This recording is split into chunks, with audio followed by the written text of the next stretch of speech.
Hello बेटा। आज आप लोगों की जो पेंटिंग की क्लास है, पेंटिंग की क्लास में हम लोग आपका एक चैप्टर पढ़ेंगे। चैप्टर का नाम है मौर्य, शुंग, कुषाण और गुप्त काल में जो कलाएं थी।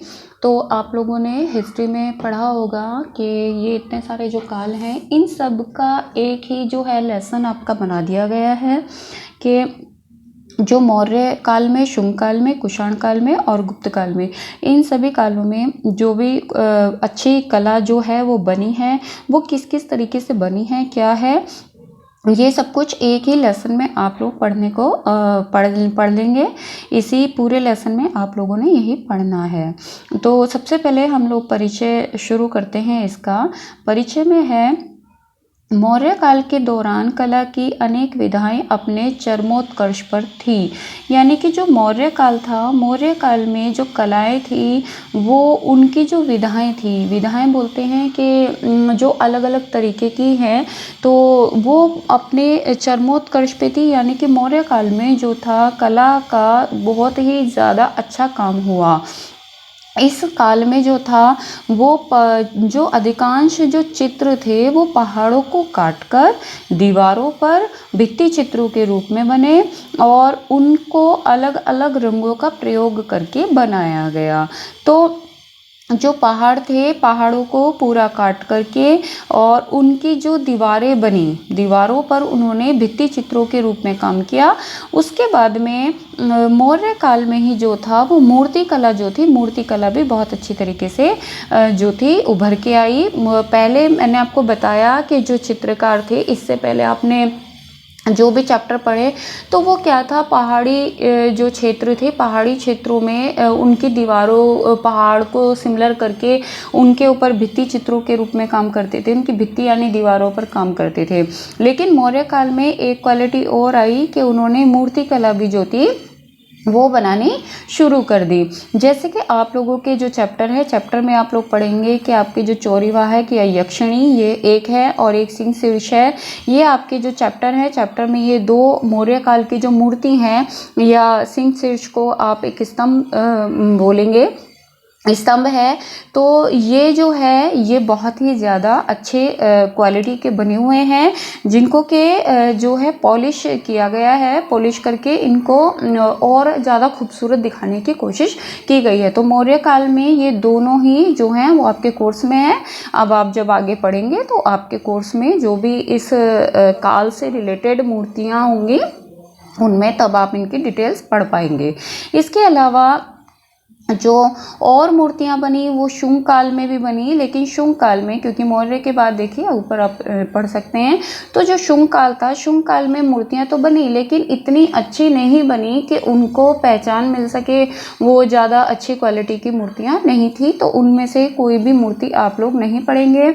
इसके बाद में थर्ड नंबर पर कुषाण काल आया। तो कुषाण काल जो था उसमें दो रूपों में जो था कुषाण काल के जो मूर्तियां थी वो आपको देखने को मिलेंगी। अब आप एक चीज़ समझिए कि जो मौर्य काल था, मौर्य काल में देखिए बेटा, जो कला थी वो पहले दीवारों को काट करके उनके ऊपर भित्ति चित्रों के रूप में बनाई जा रही थी, उसके बाद मूर्ति कला के रूप में बनाई जाने लगी। लेकिन जब ये काम चलता रहा, जब मौर्य काल से ही एक काम शुरू हो गया कि मूर्ति कला बननी शुरू हो गई, तो क्या हुआ कि उसके बाद में जो शुंग काल था उसमें भी मूर्तियां बनी, लेकिन शुंग काल की जो मूर्तियां थी वो ज़्यादा लोगों के बीच में इतना ज़्यादा अपना प्रभाव नहीं छोड़ सकी। उसके बाद में जो कुषाण काल था, कुषाण काल में भी मूर्तियां ही बननी शुरू रही। तो जो कुषाण काल था उसमें कला के जो थे वो दो रूप हमें देखने को मिलते हैं, सबसे पहले हम लोग, और उसके बाद में गुप्त काल में भी जो था वो जो ये दो रूप है ये ही हमें देखने को मिलते हैं। लेकिन सबसे पहले कुषाण काल की हम लोग बात कर लेते हैं। तो कुषाण काल में दो शैलियाँ जो थी वो अलग अलग विकसित हुई, यानी कि आप ये समझिए कि दो तरीके से जो था काल, तो समय तो वही था कुषाण काल, लेकिन उस समय के अंदर ही अलग अलग क्षेत्रों की कारण उस क्षेत्र का जो लोकल जो वहाँ का जो लोकल एरिया था उसने वहाँ के जो मूर्तिकार थे उनको प्रभावित किया और उसमें अपनी क्वालिटीज़ लेकर के आए। तो इस तरीके से जो अलग अलग क्षेत्र के हिसाब से दो शैलियों में कुषाण काल की जो मूर्तियां थी वो बट गई। सबसे पहला क्या है, गांधार कला शैली के नाम से जाना जाता है, जो कि जो कुषाणों की जो पहली राजधानी थी पेशावर, ठीक है, पेशावर के पास में जो गांधार जगह थी उसके आसपास विकसित हुई। अब देखिए जो कुषाण थे उनकी जो पहली राजधानी पेशावर थी, तो पेशावर के आसपास में जो गांधार थे उन्होंने इस शैली को विकसित किया और इस शैली में जो था उन्होंने ज़्यादातर भगवान जो बुद्ध थे उनकी जो मूर्तियां थी उनको ग्रीक और रोमन कला के आपस में मेल से बनाया, यानी कि जिस तरह से ग्रीक के लोग और रोमनिस्ट जो काम कर रहे थे उन्हीं की क्वालिटीज़ को लेकर के उन्होंने इस मूर्ति कलाओं को बनाना शुरू किया, जिसमें उन्होंने ग्रेनाइट और क्वार्ट्ज पत्थर जो थे उनको मिला करके इन मूर्तियों को बनाना शुरू किया। लेकिन उसके बाद में अब आपने पहली पढ़ ली, पहली क्या है, गांधार कला शैली है,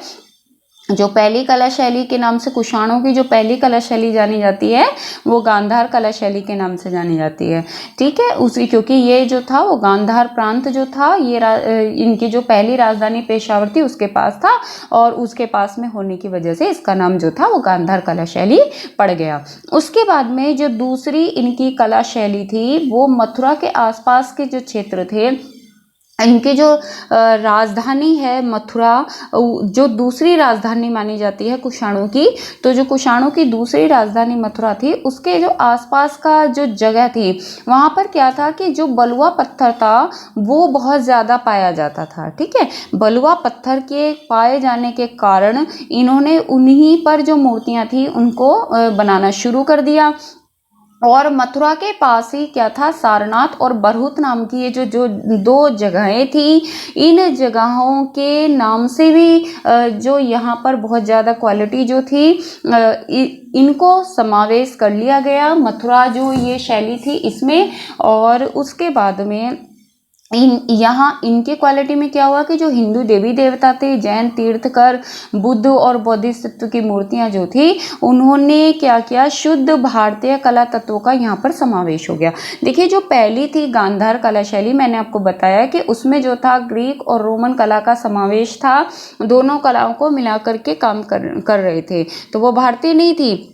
लेकिन जब यहाँ पर मथुरा और सारनाथ में काम होना शुरू हुआ, मथुरा में काम करना शुरू किया, जो गांधार की जो कला, जो दूसरी गांधार के अलावा जो दूसरी इनकी कुषाणों की जो दूसरी कला शैली थी, तो यहाँ पर क्या हुआ कि शुद्ध भारतीय जो कला के तत्व थे वो सारे बलुआ पत्थर की जो मूर्तियाँ थी उन पर तराश करके बनाना शुरू कर दिया मूर्तिकारों ने। इस वजह से क्या हुआ कि या तो इसको मथुरा कला शैली कहते हैं, और क्योंकि मथुरा के पास मथुरा के अलावा जो था सारनाथ और बरहुत में भी इसी तरह का काम होना शुरू हो गया, तो क्या हुआ कि मथुरा सारनाथ कला शैली के नाम से भी जो कुषाणों की दूसरी जो कला शैली है उसका नाम जाना जाता है, या फिर इसको भारतीय कला शैली भी कह देते हैं, क्योंकि ये प्योरली भारत की कला शैली थी।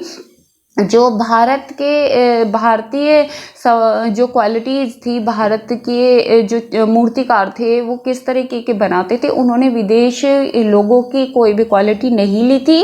तो इस तरीके से जो था, इस तरीके से इसको पूरा शुद्ध भारतीय कला शैली के नाम से भी जाना जाता है। उसके बाद में मैंने आपको यहाँ पे बताया था कि गुप्त काल में भी इसी तरह का देखने को मिलता रहा। तो यहाँ पे आप नीचे पढ़ेंगे कि मूर्ति निर्माण की यह परंपरा गुप्त काल में भी जारी रही, बल्कि इस काल में अनेक गुफा शिल्पों व चित्रों का निर्माण भी हुआ। तो गुप्त काल में भी इसी तरह से जो मूर्तियां बनाने की जो परंपरा थी वो आगे चलती रही, लेकिन सबसे ज़्यादा जो बेहतर काम हुआ वो मौर्य काल में हुआ, और मौर्य काल के बाद में आपका कुषाण काल में जो था वो काम ज़्यादा अच्छा हुआ। तो आप इस लेसन में इन दो जो है मौर्य और कुषाण, इन दोनों की जो आपके मूर्ति हैं या फिर जो भी स्तंभ वगैरह आप पढ़ेंगे, इन दोनों के ज़्यादा पढ़ेंगे। जो आपका शुंग और गुप्त काल है इससे आपको कम जो है मूर्ति शिल्प पढ़ने को मिलेंगे। तो इस तरीके से आप समझ सकते हैं कि किस तरीके से कहाँ पे क्या हुआ किस तरीके से। तो अब आपको ये पढ़ना है कि आपके चैप्टर में है क्या क्या किस तरीके से है, और आप लोगों को अब इन सभी शिल्पों का अध्ययन करना है। जो भी मूर्ति शिल्प हैं इन सब का अध्ययन करते हुए चलना है कि किस तरीके से जो इंट्रो था, इंट्रो में आपको बता दिया गया था कि क्या क्या किस तरीके का सामान है। तो अब आप लोग पढ़ेंगे जो हमें मिला है। ये सबसे पहले बेटा आप लोगों के कोर्स में आप लोगों ने अभी पढ़ा है, चैप्टर का नाम ही है मौर्य से शुरू हो रहा है, मौर्य काल में। तो सबसे पहले मौर्य काल की बनी हुई जो मूर्ति हैं या जो भी स्तंभ हैं वो हम लोग पढ़ लेते हैं। देखिए स्तंभ बोलते हैं, जो खंबा होता है खंबे को स्तंभ बोलते हैं, ठीक है। तो ये एक जो है ये सिंह शीर्ष नाम से है एक स्तंभ है ये, और ये सिंह शीर्ष इसको बोलते हैं। सिंह शीर्ष मतलब एक ऐसा स्तंभ जिसका जो शीर्ष यानी कि ऊपर का जो हिस्सा है वो शेर का बना हुआ हो। तो आप लोग यहाँ पर भी देख रहे होंगे ये सिंह का बना हुआ है, तो इसलिए इसका नाम सिंह शीर्ष है। अब ये कहाँ बना है, ये सारनाथ में बना है। सारनाथ में जो है सारनाथ आपको अभी बताया मैंने, कुषाणों की जो थी वो दूसरी जो राजधानी थी मथुरा, और लेकिन सारनाथ में भी काम हो रहा था। लेकिन ये बना हुआ कब का है, ये बना हुआ मौर्य काल का, ये कुषाण काल का बना हुआ नहीं है, ये मौर्य काल में उससे पहले। यानी कि अब आप ये चीज़ समझ सकते हैं कि कुषाणों ने ही जाकर के सारनाथ में काम नहीं कराया, ये काम मौर्य काल से शुरू था सारनाथ में। लेकिन जो कि प्योरिटी की बात की जाए तो वहाँ पे भी ऑलरेडी पहले ही मौर्य काल से ही हिंदूवादी काम हो रहा था, ये अब आप समझ सकते हैं। अच्छा, उसके बाद में इसका जो माध्यम है, माध्यम बोलते हैं बेटा कि जिस चीज़ से जो मूर्ति हैं या जो पेंटिंग्स हैं वो बनी होती हैं, वो किस चीज़ से बनी होती हैं वो उसका माध्यम कहलाता है। तो जैसे ये जो आप सारनाथ का स्तंभ देख रहे हैं सिंह शीर्ष, ये पूरा का पूरा पॉलिश किया गया बलुआ पत्थर है। यानी कि इसको पहले बलुआ पत्थर से बनाया गया, और बलुआ पत्थर की बड़ी बड़ी चट्टानें आपको मैंने अभी बताया कि वहाँ पर थी, तो इस वजह से इसको पूरा बलुआ पत्थर से बनाया गया, उसको तराश करके उसको काट करके चट्टान को, और उसके बाद उसको अच्छा दिखाने के लिए या उसकी जो लाइफ है उसको आगे बढ़ाने के लिए इस पर पॉलिश कर दी गई। तो पॉलिश किया हुआ बलुआ पत्थर है ये। इसका जो समय है ईसा पूर्व 3री सदी है, और इसमें आप लोग देखेंगे कि इसके जो चित्रकार हैं वो अज्ञात हैं, उनका कुछ नहीं पता है किसने बनाया। जो मूर्तिकार हैं, जो इसको बनाने के कलाकार हैं वो अज्ञात हैं। अभी ये फिलहाल जो है वो सारनाथ संग्रहालय उत्तर प्रदेश में रखा हुआ है। जो ये असली में जो रियल में है ये म्यूज़ियम है सारनाथ का, सारनाथ म्यूज़ियम में यूपी में इसको अभी संग्रह किया गया है, ये रखा गया है। तो आप लोग देख सकते हैं, आप लोग जो है सामने आपको पिक में दिखाई दे रहा है कि किस तरीके का है ये। नाम इसका सिंह शीर्ष है, समझ में आ गया होगा। सारनाथ में बना हुआ है ये, सारनाथ यूपी में, जो कि मौर्य काल में है। पॉलिश किए गए बलुआ पत्थर से बना हुआ इसका माध्यम जो है, और इसका जो समय ईसा पूर्व 3री सदी है। और इसका जो संग्रह है वो सारनाथ संग्रहालय उत्तर प्रदेश में ये इस वक्त रखा हुआ है।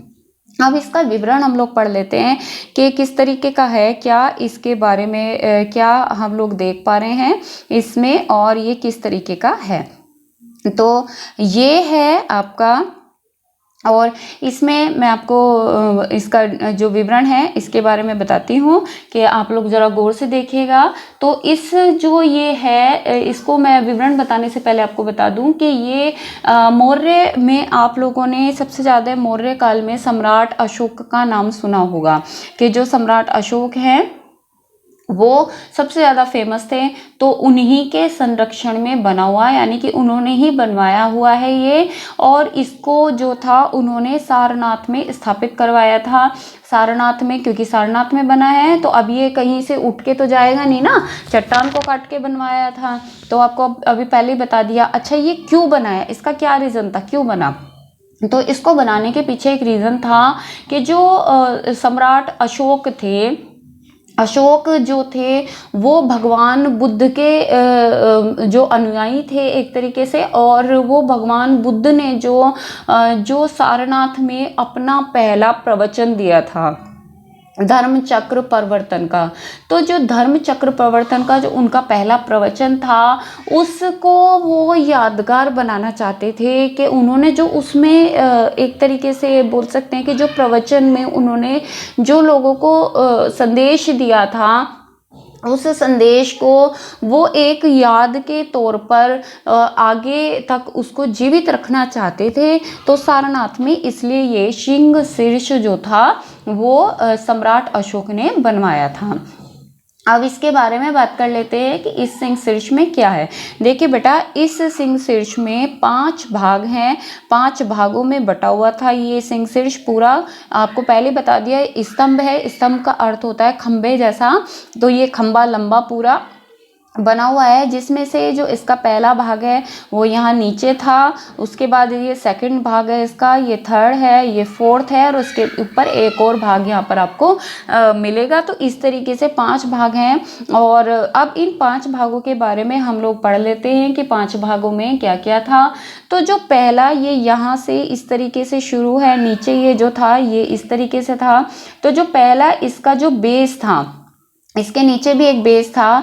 तो जो बेस था वो इस वक्त टूट चुका है, खराब हो चुका है।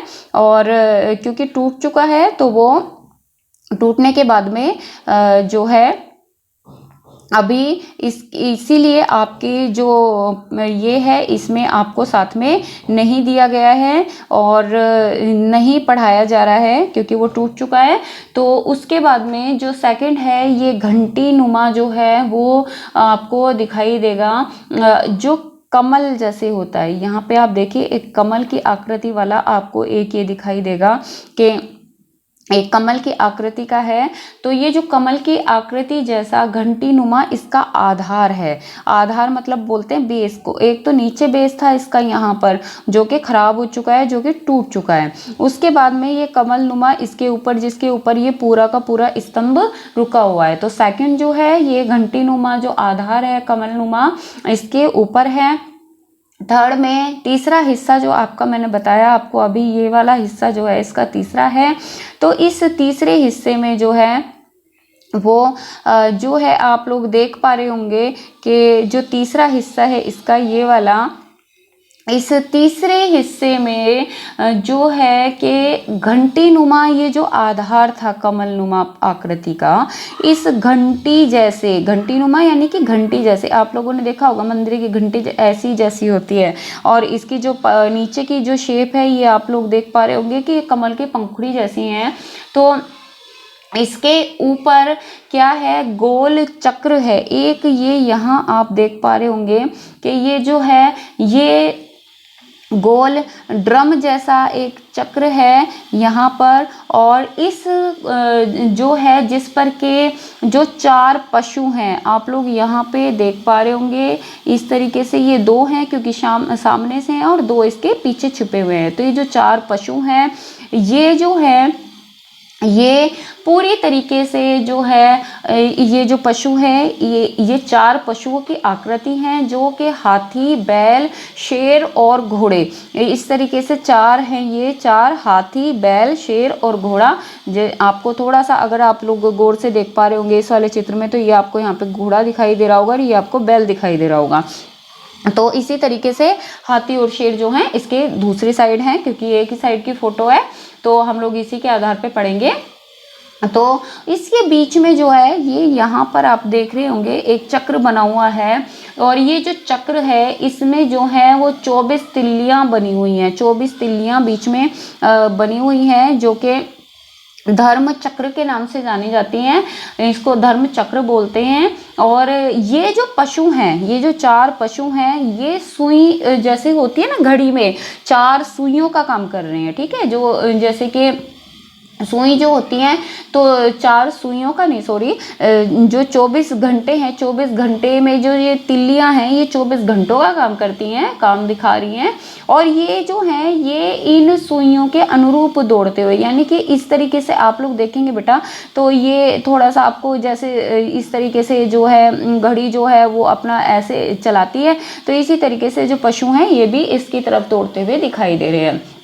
तो ये जो है ये एक तरीके से जो 4 पशु हैं, हाथी, बैल, शेर और घोड़ा, ये चारों ही पशु जो है शक्ति और साहस, इनको जो है इनसे भरे हुए दिखाई दे रहे हैं। तो इस तरीके से ये जो थर्ड हिस्सा है ये सिंह शीर्ष का ये है। इसके बाद में नंबर 4 की बात करें, नंबर 4 में मैं आपको दिखा दूं कि ये जो ड्रम है, मैंने आपको बताया कि इस तरीके से चक्र, ये ड्रम है, ड्रम के अंदर चक्र है। तो इस ड्रम के ऊपर 4 शेर जो हैं, ये 3 आपको दिखाई दे रहे हैं और एक इसके पीछे की तरफ है। तो क्योंकि मैंने बताया आपको अभी ये गोल आकार में बना हुआ स्तंभ है, तो ये जो गोल आकार में बन रहा है, तो ये जो है पीछे की तरफ, इसमें चौथा इसके पीछे है। तो ये जो 4 शेर हैं ये बहुत ही ज़्यादा, ये 4 दिशाओं को प्रतिबिंबित कर रहे हैं, यानी कि 4 दिशाओं में चारों तरफ ये जो हैं चौकस खड़े हुए दिखाई दे रहे हैं रोबीले अंदाज में। और जो इनके पैर हैं ये अपने सिर्फ 2 पैरों पे खड़े हुए हैं। देखिए सामने आपको ये 2 पैर दिखाई दे रहे हैं, इसी तरह से इनके, इसके और इसके पीछे की तरफ जो होंगे वो भी 2 पैर जो हैं इनके वे खड़े हुए आपको दिखाई देंगे। जबकि जो इनकी जो पीठ है, जो इनकी जो आपस में पीछे की तरफ का जो पीठ वाला हिस्सा है उसको आप नहीं देख पाएंगे, ये आपस में सटे हुए दिखाई दे रखे हैं। तो ये सिर्फ 2 पैरों पे चारों दिशाओं में खड़े हुए सिंह हैं, और जो कि बिल्कुल रोबीले और चौकस हैं, यानी कि चारों दिशाओं में चौकसी करते हुए दिखाई दिए जा रहे हैं। इसमें इस तरीके से हैं। उसके बाद में मैंने आपको 5वां हिस्सा बताया, तो बेटा इसी के ऊपर एक 5वां हिस्सा और था, जो कि इसका जो सिंह शीर्ष है, इसका जो था सबसे ऊपरी भाग था, जो कि धर्म चक्र के नाम से, ये देखिए यहाँ पे शॉर्ट फॉर्म में ये मैंने बताया था आपको, धर्म चक्र के नाम से जाना जाता है। ठीक इसी जैसा इसके ऊपर भी एक हिस्सा था, और जो कि अब जो है वो खंडित हो चुका है, टूट चुका है, और वो अलग से जो है वो सारनाथ में है ना, ये मैंने आपको बताया वहाँ पे रखा हुआ है। तो जो सारनाथ में है, तो सारनाथ में ही वो भी संग्रहालय में रखा हुआ है, लेकिन वो इसके ऊपर से टूट चुका है।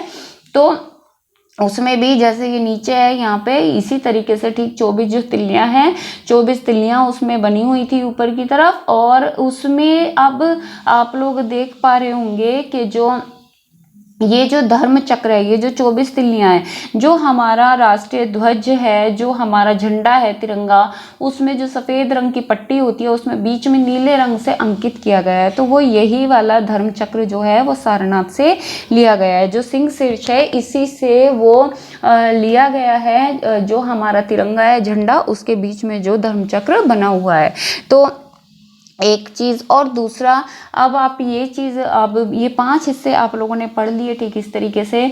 उसके बाद में इसको बात करें तो उसके बाद में ये यहाँ पर इसका जो एक ये है कि जो इस शीर्ष का जो ये घंटीनुमा आधार जो है इसको हटा करके, और इसका जो ऊपर का जो यहाँ पर जो सिंह शीर्ष था उसको हटा करके जो है इसके जो बीच में जो बचा हुआ हिस्सा है उसको जो है राष्ट्रीय चिन्ह के रूप में, जो हमारे जो राष्ट्रीय जो जितने भी महत्वपूर्ण दस्तावेज हैं या जितने जितनी भी जो चीज़ें हैं वो सारी उन सारी चीज़ों में जो है इस सिंह शीर्ष का ये वाला जो हिस्सा है उसको यूज़ किया जाता है। तो ये एक तरीके से ये राष्ट्र चिन्ह है। अब ये राष्ट्र चिन्ह कहाँ से आया ये आपको मैं बता चुकी हूँ। सिंह शीर्ष में से थोड़ा सा जो हिस्सा है जिसमें से नीचे के दो आधार, कौन से आधार, एक तो जो बेस है वो और एक ये जो घंटीनुमा कमल पत्ती वाला आधार है ये, इसको हटा करके और ऊपर का जो इसका हिस्सा है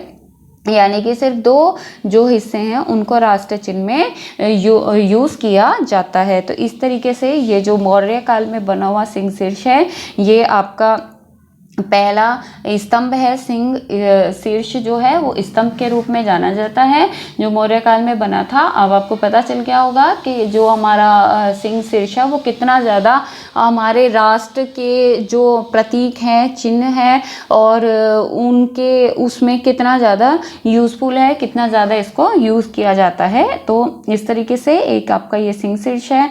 उसके बाद में नेक्स्ट हम पढ़ेंगे। तो जो नेक्स्ट है ये आपका ये चोरी वाहक इसको बोलते हैं। तो जो चोरी वाहक हैं ये जो है ये भी मौर्य काल में बनी हुई हैं और जो मौर्य काल में बनी हुई हैं ये इसके बारे में पढ़ लेते हैं कि ये क्या है, क्या नाम, इनका नाम है चोरी वाहक या यक्षिणी। देखिए बेटा चोरी वाहक, चोरी यानी कि ये जो हाथ में आप लोगों ने बहुत जो हैं वो पौराणिक जो अभी आप लोग टीवी पर या कहीं भी आप लोग सीरियल या कोई इस तरीके की कथाएं या कुछ भी देखते होंगे तो आप लोग देखते होंगे कि जो राजा लोग थे वो पहले जो जहाँ पर सिंहासन पे दरबार में या कहीं भी बैठते थे तो उनके साइड में जो महिलाएं होती हैं दोनों साइड खड़ी रहती हैं और दोनों साइड खड़े होने के एक हाथ में वो वाइट कलर की पंखा नुमा जैसा लेती हैं और उससे वो राजा को पंखा झलती रहती हैं। तो ये जो है ये वही चोरी इसको बोलते हैं। यहाँ पे आप देख सकते हैं ये इसका बैक साइड है तो आप लोगों ने खूब देखा होगा। तो ये चोरी यानी कि चोरी वाहक यानी कि पंखे को झलने वाली चोरी को चोरी बोलते हैं, उसको पंखा नहीं बोलेंगे, उस वक्त की लैंग्वेज में बात करेंगे। तो जो चोरी है चोरी वाहक यानी कि चोरी को झलने वाली और या फिर यक्षिणी। अब यक्षिणी जो शब्द है ये यक्षिणी शब्द जो है इसका मीन आपको बता दूं कि यक्षिणी कहते किसको हैं। देखिए बेटा जो भगवान शिव है, भगवान शिव के जो दास और दासी हैं उनको यक्ष और यक्षिणी बोला जाता है। और एक तरह अब ये भगवान शिव के जो दास और दासी हैं उनको यक्षिणी बोला जाता है। तो आप लोग समझ सकते होंगे इनके बारे में कहावतें हैं जैसे कि आजकल मैजिशियन होते हैं ठीक इसी तरीके से कि ये कोई भी रूप बदल सकते थे और ये मतलब एक तरीके से इनको बहुत ही एक तो दास और दासी होते हैं उनकी जो हमें उनकी जो हमारा जो नज़रिया होता है उनके लिए थोड़ा तुच्छ होता है ना, हीन दृष्टि से हम लोग देखते हैं अगर हम लोग दास और दासी की बात करें। लेकिन जो यक्ष और यक्षिणी है ना ये थे तो इनको ये भगवान शिव के क्योंकि दास और दासी थे तो ये कहने को तो दास और दासी ही थे भगवान शिव के। लेकिन अगर एक नॉर्मल पर्सन की बात की जाए और उनके दरबार में कोई इस तरह की यक्ष या यक्षिणी आकर के और चोरी का एक राजा को चोरी वाहक बन करके सेवाएं दे रही है तो वो बहुत बड़ी बात है। तो इस तरीके से इनको काफ़ी रेस्पेक्टली देखा जाता था और क्योंकि ये बहुत ज़्यादा अपना जो था वो भेष बदल लेते थे, कोई भी भेष धारण करके ये कहीं पे भी आ जा सकते थे। तो ये इनकी क्वालिटी थी जो कि नॉर्मल जो दास दासियां होते हैं उनमें नहीं होती है। तो इसलिए ये बहुत ज़्यादा जो है एक दास और दासी से अलग काम करने वाली महिला का जो है वो एक आप लोग मूर्ति शिल्प पढ़ेंगे। अब ये कहाँ पे बना हुआ है ये देखिए मौर्य काल में ही बना हुआ है लेकिन ये दीदारगंज पटना बिहार में जो है ये मूर्ति शिल्प बना हुआ है। और सेम इसका भी वही है कि ये पॉलिश किया हुआ बलवा पत्थर है और इसका जो समय है वो भी ईसा पूर्व 3री सदी है। तो जो ईसा पूर्व 3री यानी कि मौर्य काल में जितने भी जो ये बने हुए हैं जो हमारे कोर्स में हैं आपके पाठ्यक्रम से हैं ये जो हैं वो मौर्य काल में बने हुए ईसा पूर्व 3री सदी से ही हैं।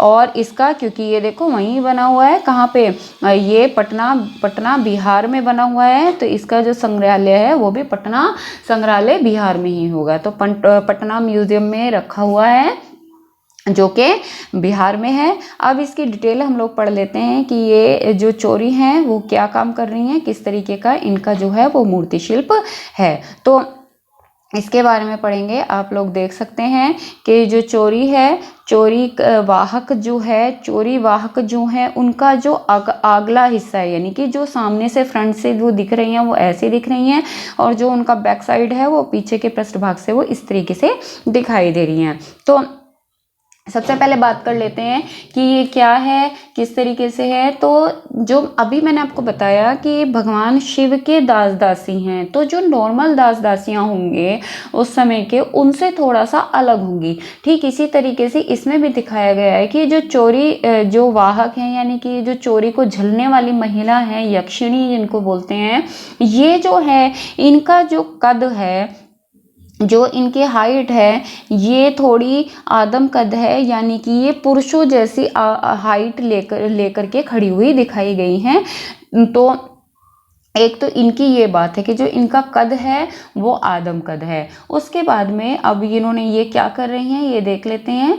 तो इनका जो दाहिना हाथ है वो इन्होंने, ये देखिए इनका जो दाहिना हाथ है वो, उससे इन्होंने चोरी इस प्रकार पकड़ी हुई है कि वो कंधे के ऊपर चली गई है, और कंधे के ऊपर जा कर के क्या हुआ, यहाँ पे आप इसके पीछे के हिस्से में देखेंगे तो यहाँ पर ये पीछे की तरफ आ गई है, यानी कि उन्होंने कंधे के ऊपर से इस तरीके से चोरी को पकड़ा हुआ है कि वो पीछे की तरफ जा रही है। उसके बाद में जो इनका जो यहाँ पे आप जो इनका दूसरा हाथ है, बायां हाथ जो है वो टूटा हुआ है, खंडित हो चुका है, यहाँ पे आप देख पा रहे होंगे। तो ये खंडित हो चुका है, ये अब नहीं है। उसके बाद जो ये महिला हैं, जो यक्षिणी है, इनके बारे में बात कर लेते हैं कि बहुत ही ज़्यादा सुंदर ये जो है फेस इनका, आप फेस कट देख सकते हैं कि बहुत ज़्यादा ये सुंदर दिखा रखी हैं।